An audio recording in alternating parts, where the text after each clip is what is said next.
오늘 주시는 하나님의 말씀은 누가복음 7장 36절에서 50절까지 말씀입니다.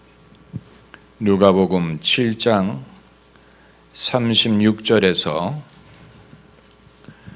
50절까지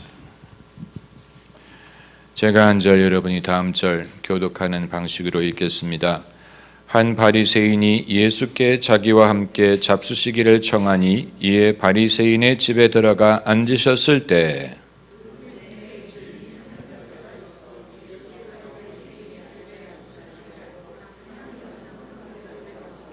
예수의 뒤로 그 발 곁에 서서 울며 눈물로 그 발을 적시고 자기 머리털로 씻고 그 발에 입 맞추고 향유를 부으니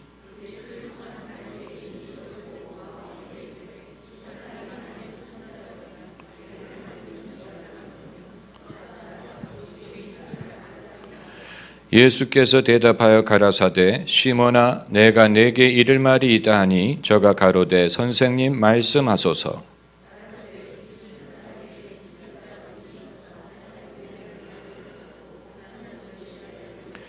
갚을 것이 없으므로 둘 다 탕감하여 주었으니 둘 중에 누가 저를 더 사랑하겠느냐.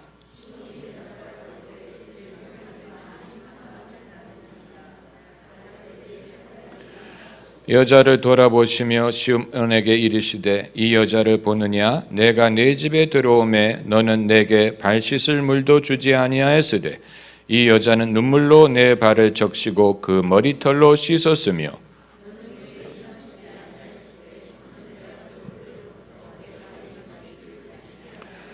너는 내 머리에 감람유도 붓지 아니하였으되 저는 향유를 내 발에 부었느니라.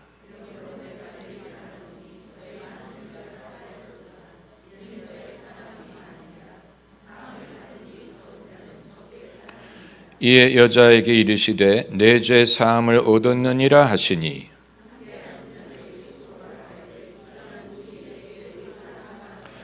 다 같이 예수께서 여자에게 이르시되 내 믿음이 너를 구원하였으니 평안히 가라 하시니라.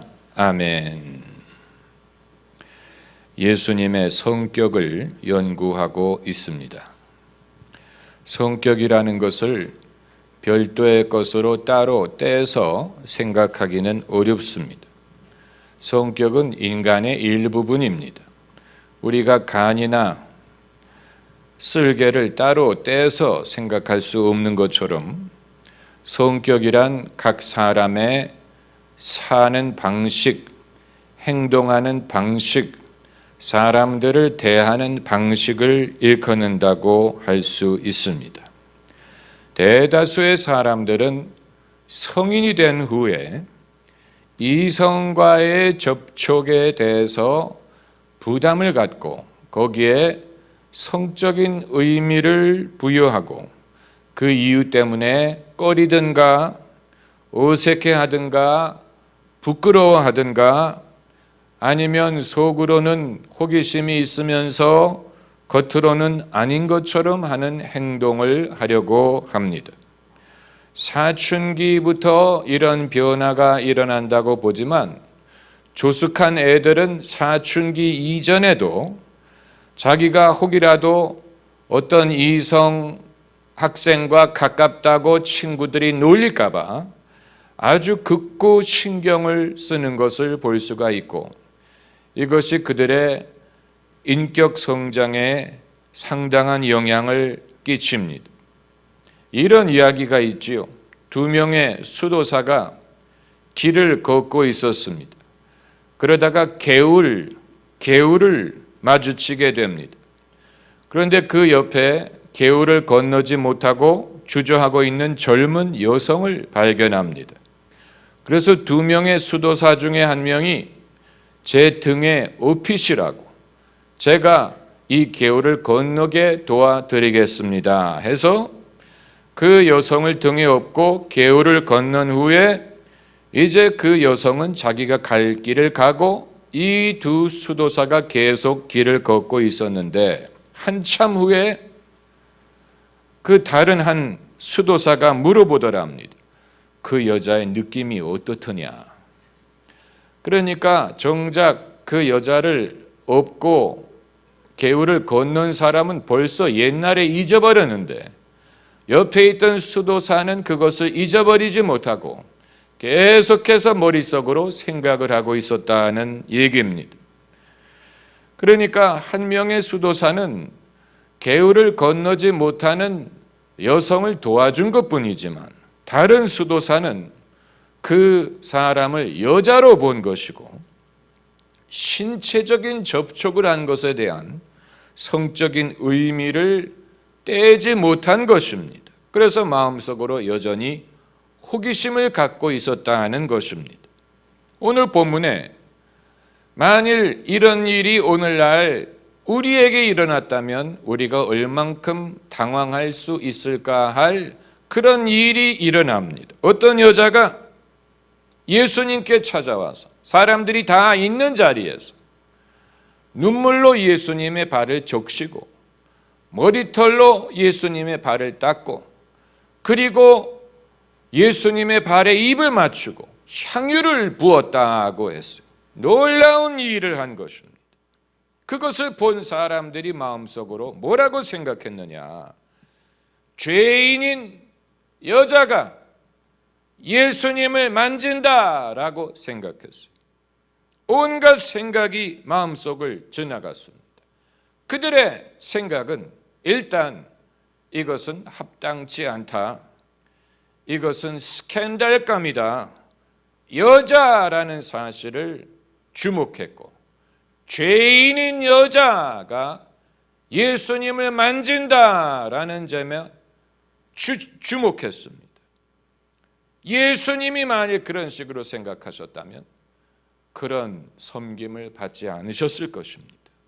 예수께서는 이 여성을 영혼으로 보셨고 죄인으로 보셨고 죄사함을 받은 영혼으로 보셨고 그 감사함과 사랑을 표현하는 것으로 보셨습니다.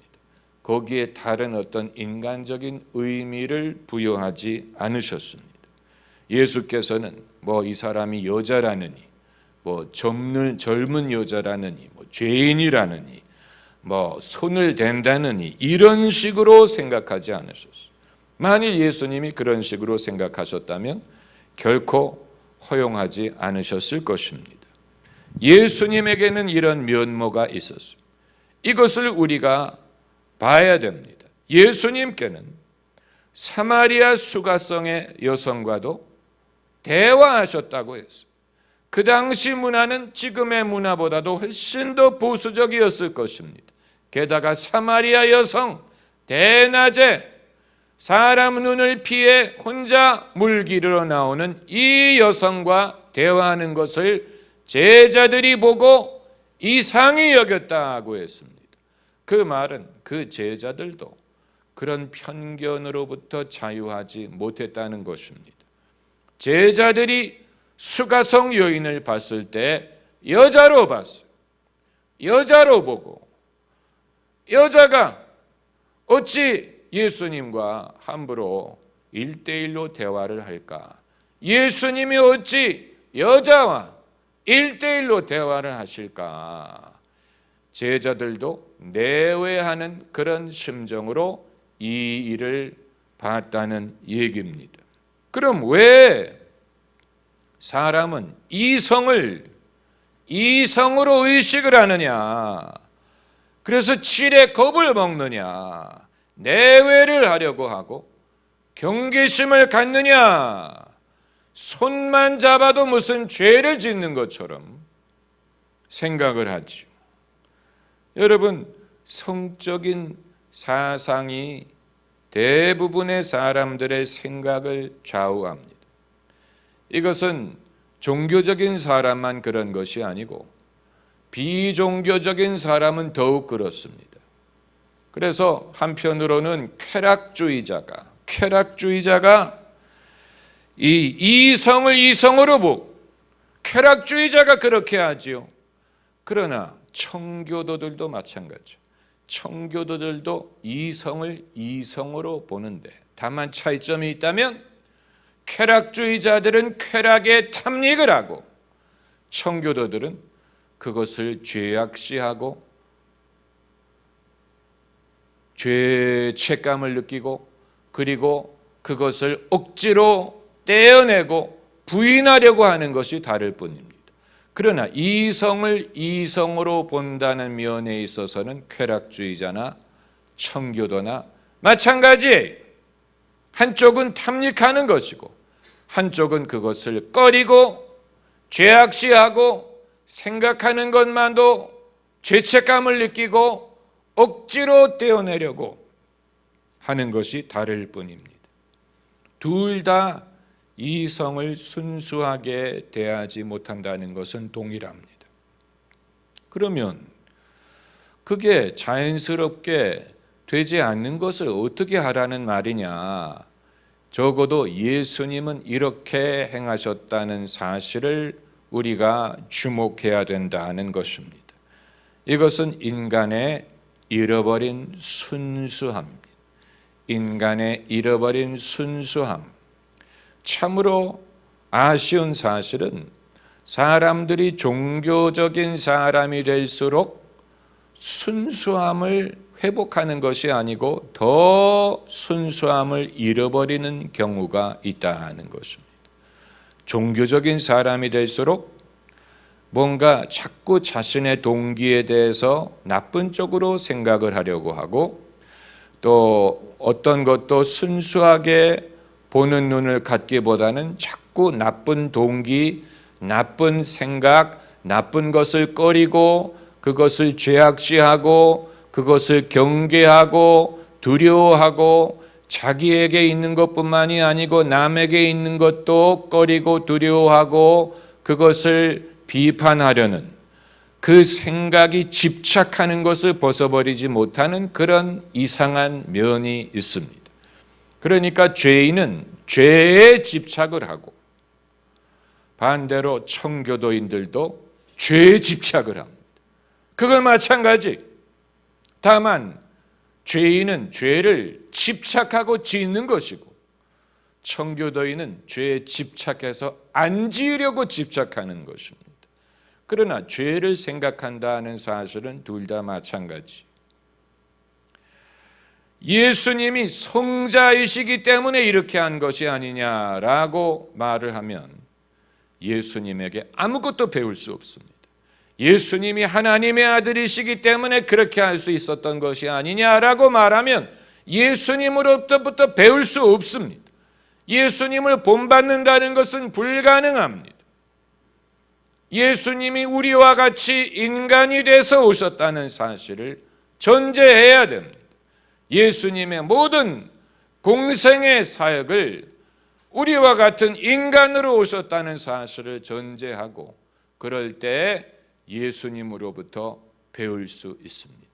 예수님이 믿음으로 사신 것, 예수님이 성령을 의지하신 것, 예수님이 하나님을 순종하신 것, 예수께서 당신을 낮추신 것, 섬김을 받으려 하지 않고 섬기신 것, 그리고 제자들의 발을 씻으신 것, 사랑을 실천하신 것, 그리고 아버지께서 주신 그 사명을 성실하게 마치고 오라 하실 때 떠나가신 것, 이 모든 것은 우리가 배워야 될 것이고 배울 수 있는 것입니다. 예수께서 사람으로 오셨기 때문에 우리가 배울 수 있는 것이지, 만약에 예수님이기 때문에 우리가 흉내낼 수 없다라고 말한다면 그 사람은 예수님을 너무 높인 나머지 예수님은 나와 상관이 없는 어떤 신비한 존재라고 생각을 하는지도 모르는 것입니다. 여러분, 사람이 이 필연적으로 이런 식으로 생각을 할 것인가? 이성을 이성으로 보고 그리고 꺼리는 것이 필연적인 것일까? 예수께서 이 사두개인들이 한 질문에 대답을 하셨지, 주로 바리새인들이 질문을 했는데 사두개인들은 부활을 믿지 않았기 때문에 부활한 후에 이 땅에서 배우자가 여러 명 있던 사람은 부활한 후에 누가 배우자가 되느냐라는 질문을 했어요. 그랬을 때 예수님이 너희는 하나님의 능력도 알지 못하고 말씀도 알지 못하는 거로 이런 질문을 하는도다. 부활 시에 사람은 장가도 가지 않고 시집도 가지 않고 천사처럼 있느니라. 그러니까 필연적인 것이 아니라는 얘기. 사람이 사실 남자로서 남자의 독특한 그런 면을 누리는 시기가 영원한 것은 아닙니다. 사람이 늙으면 남자라고 굳이 말하기가 남자의 역할을 그렇게 행할 수 있는 기간이 긴 건 아니. 무슨 말인지 모르시는 분은 할 수 없어요. 남자의 역할을 할 수 있는 기간이 그렇게 장구한 것은 아니고 한참 나이가 먹으면 남자 여자 구별을 한다는 게 그렇게 큰 의미가 없습니다. 통계적인 의미와 동사무소에서 할 때를 제외하고는 여권을 발급할 때 아마 남자냐 여자나 물을 거예요. 그러나 그 이외에는 남자 여자의 구별을 한다는 것이 여성의 경우에는 제가 여자가 안 돼봤기 때문에 알 수가 없지만 아마 비슷할 겁니다. 비슷할 거예요. 그러니까 사람이 사춘기가 됐을 때에는 그게 생각의 전부를 차지하는 것 같은데, 그러나 사람이 나이를 먹고 나면 이제 굳이 자기를 남자나 여자로 생각을 해서 그 역할이라는 것이 그렇게 장구하지 않다는 것을 알게 되는 것입니다. 예수께서 이제 중요한 것은 예수님이 이 여성을 어떻게 보셨느냐 뿐만이 아니고 예수께서 그 여성을 이성으로 보지 않고 영혼으로 보셨기 때문에 그 여성도 회개할 수가 있었다. 이건 이제 깊은 생각을 요구합니다. 그 이외의 남자들은 이 여성을 볼 때 여자로 봤어. 여기 등장하는 바리새인들과 똑같아요. 세상의 모든 남자들은 그 여자를 여자로 봤어. 그렇기 때문에 그 여자의 입장에서는 여성이 갖고 있는 매력, 여성이 갖고 있는 장점이 통했어요. 애교라든가 매력이 통했어요. 예수님에게는 그것이 통하지 않았어요. 예수님은 영혼으로 그를 봤기 때문에, 그렇기 때문에 과거에 다른 남자들을 대할 때는 이 여성이 솔직하지 않아도 자기가 갖고 있는 매력을 지렛대로 사용을 해서 얼마든지 솔직하지 않으면서도 사람들을 대할 수 있었지만 예수님께는 이것이 통하지 않았기 때문에 예수님께는 정직할 수밖에 없었어요. 다른 것이 통하지 않았기 때문에 예수님은 그 여성의 어떤 외적인 애교라든가 이런 것이 통하지 않았어요. 그런 식으로 그 여성을 보시려고 하지 않았어요.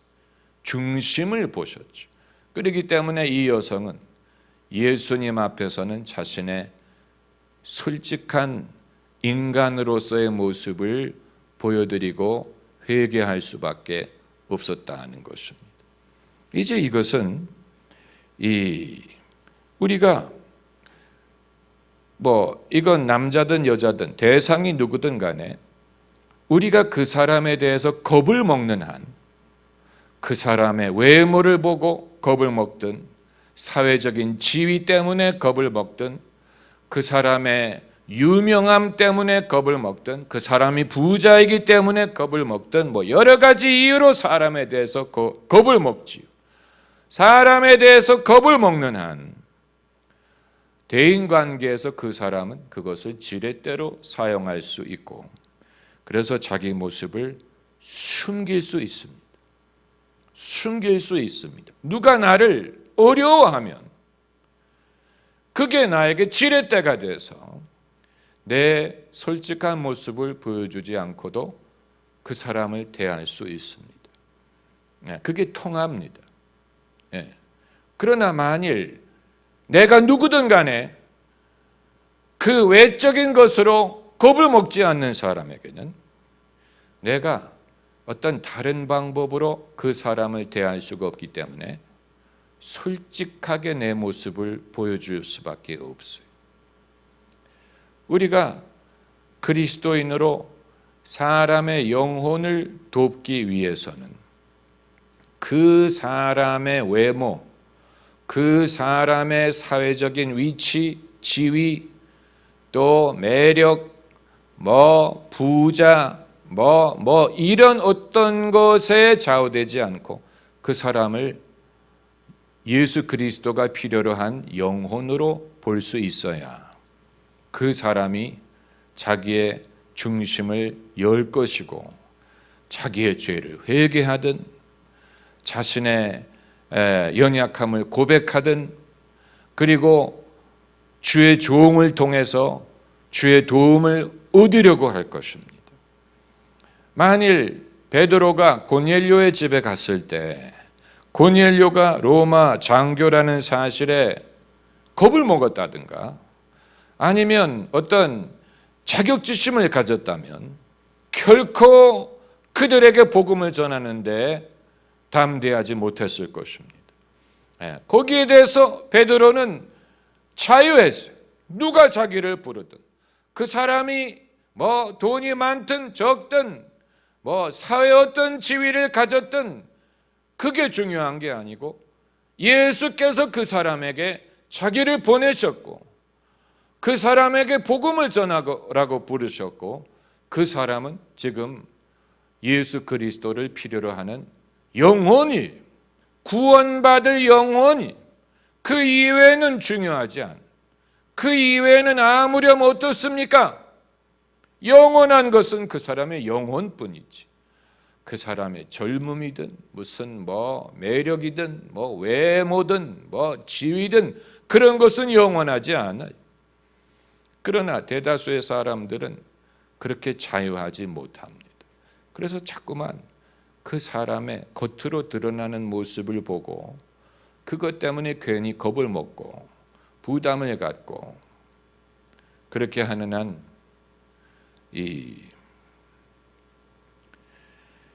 아마 어떤 분들은 만약에 이 여성이 젊고 젊은 여성이라고 말하지 않았지만 가정하는 그 문제가 있어요. 그 촬영하는데 문제가 있어요. 손 쓰지 마세요. 신경 쓰니까. 만약에 이 여성이 젊고 매력적인 여성이 아니었으면 그럼 상관이 없는 얘기가 아니냐. 어려운 얘기죠. 만약에 젊음이 다 지나가고 한풀 간 후에는 그러면 그 다음에는 어떤 지렛대가 있을 것입니까? 이건 이제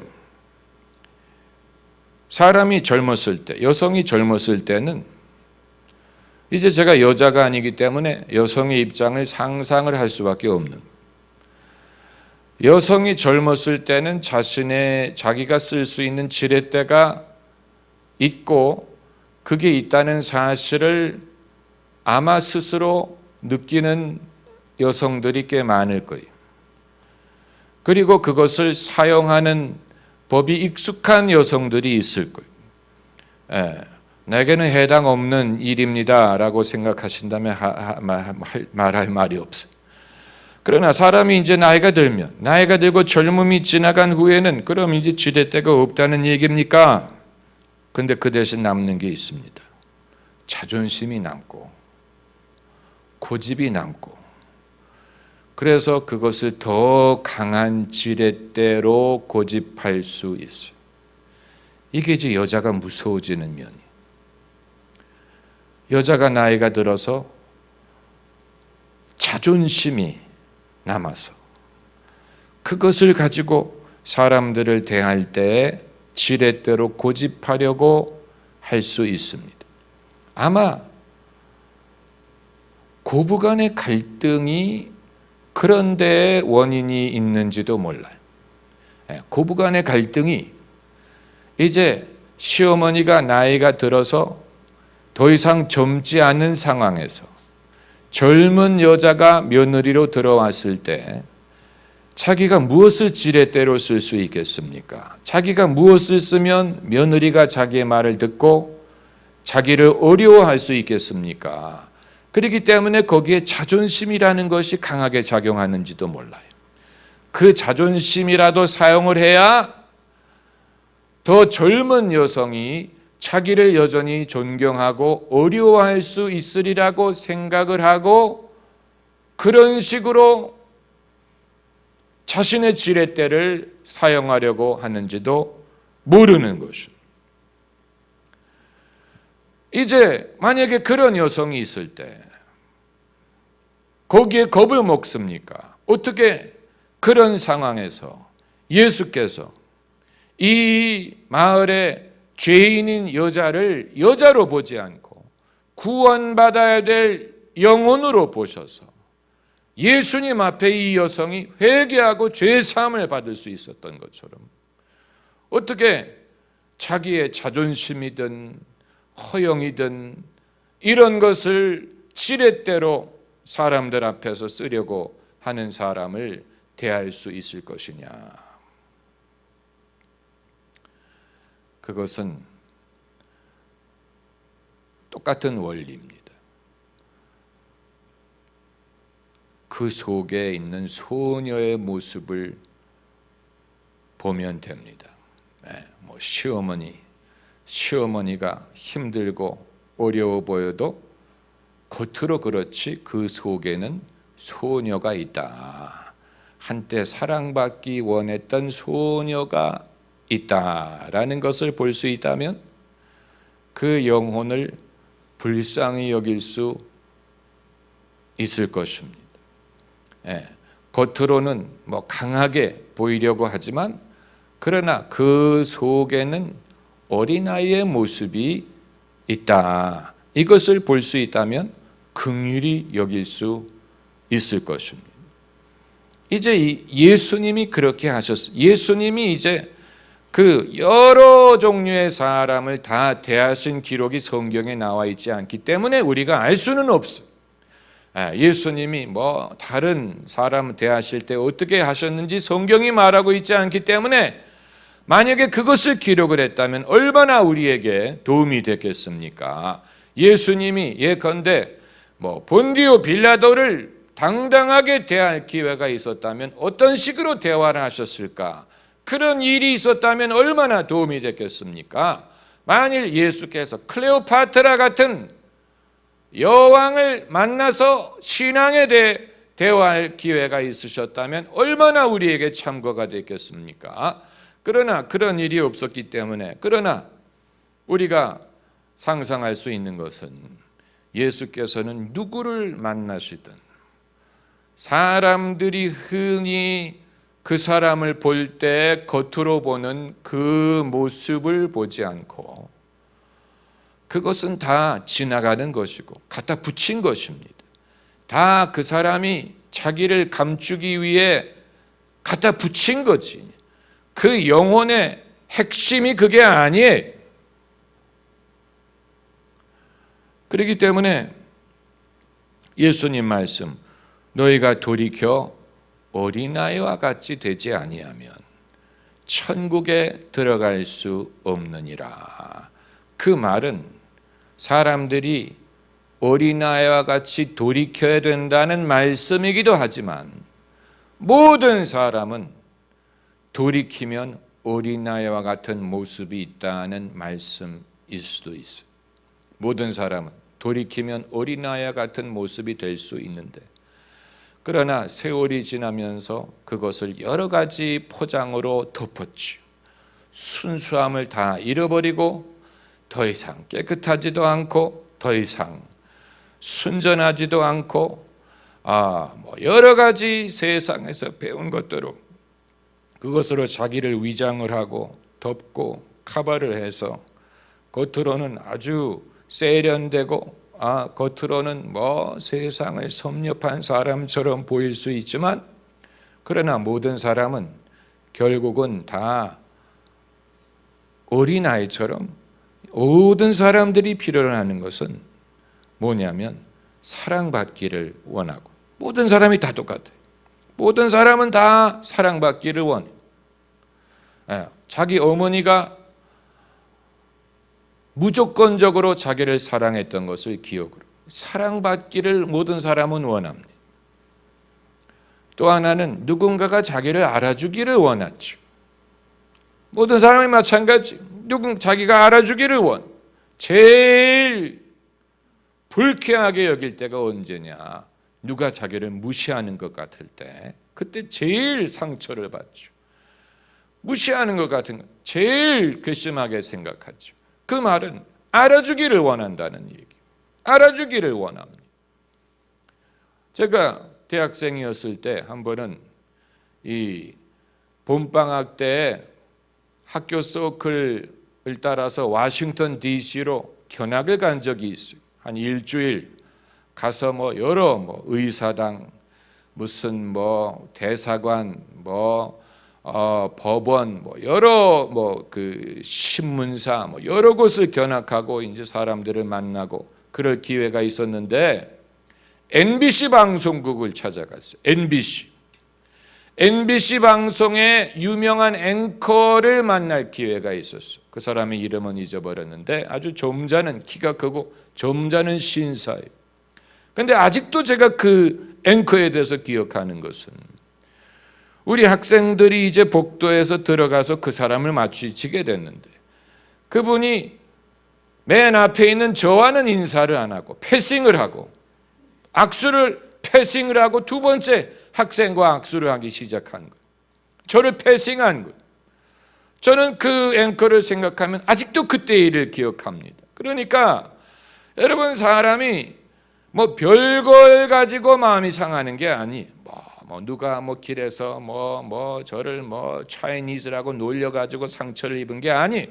그러나 누구를 만나는 자리에서 그 사람이 나와 악수를 안 해준 거, 그게 상처가 된 거예요. 아마 그 사람이 백인이 아니고 미국인이 아니고 높은 자리에 있는 사람이 아니고 허접한 아저씨였다면 상관없을 거예요. 악수를 하든 안 하든 상관없지요. 그러나 제가 보기에는 더 높은 자리에 있고 백인이고 미국인이고 저는 손님이고 그런 상황에서 악수를 안 했기 때문에 별의별 생각이 머릿속에 오가는 거예요. 나를 무시하나? 내가 미국인이었으면 악수를 했을까? 내가 코리안이기 때문에 무시를 한 것일까? 아니었을 수도 있어요.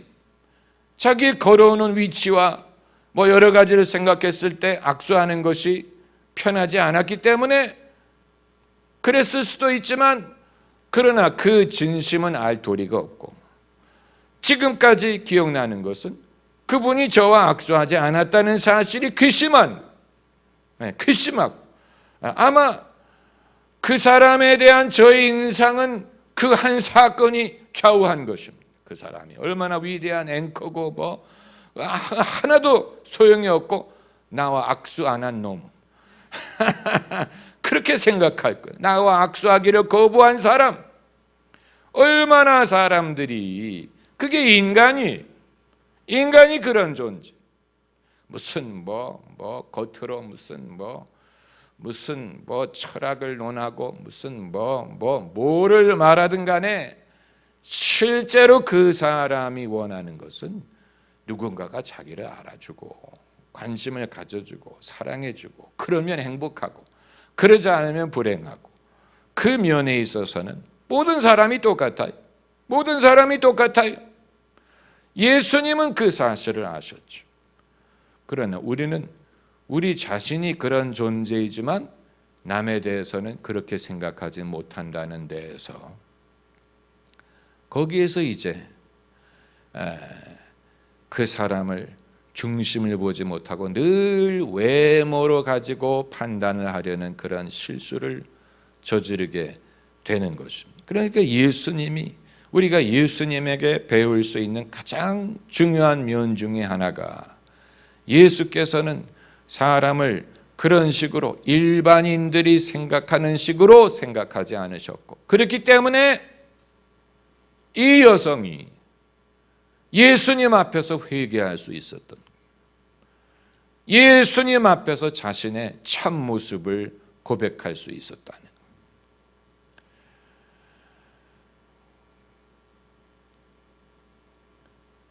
예수님의 경우에는 한 번도 타락하셨다든가 상처를 입으셨다든가 그런 것이 없는 순수함을 유지하셨기 때문이고, 우리는 죄를 지은 적이 있고 시험에 든 적이 있고, 그렇기 때문에 우리가 예수님을 배울 수 있는 길은 예수님의 은혜로 말미암아 죄 사함의 확신을 얻고, 그리고 우리 안에 있는 이런 모든 편견, 또 상처, 또 두려움을 이기고, 그리고 사람을 영혼으로 볼 수 있고, 비로소 그 사람을 온전히 섬길 수 있을 것입니다. 할렐루야. 기도하십시다.